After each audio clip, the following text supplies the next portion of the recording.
نبی کریم صلی اللہ علیہ وسلم دو موقعوں پر انتہائی اختصار سے کام لیتے تھے۔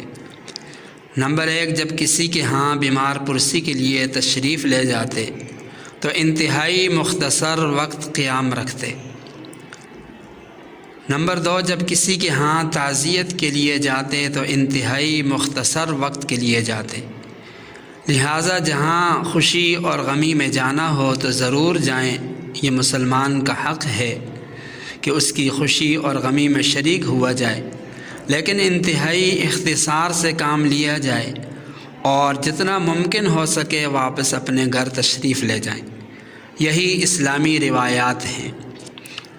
نبی پاک صلی اللہ علیہ وسلم کی یہ دو مبارک عادات، بیمار پرسی میں اختصار سے کام لینا اور تعزیت میں مختصر وقت کے لیے بیٹھنا، آج ہم نے ان چیزوں کو نظر انداز کر دیا ہے۔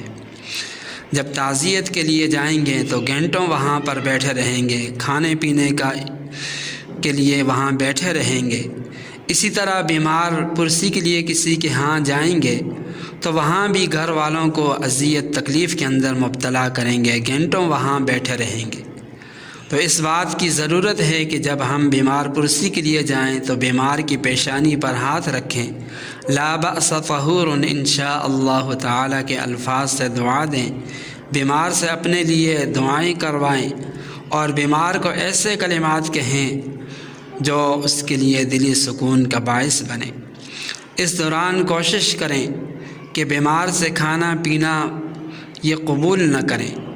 بعض علماء نے ان دونوں موقعوں پر کھانا کھانے کو غیرت دینیہ کے خلاف قرار دیا، اس لیے بھی کہ یہ دونوں موقع ان کے ساتھ تعاون کرنے کا تقاضا کرتے ہیں، نہ یہ کہ ان سے کھایا پیا جائے۔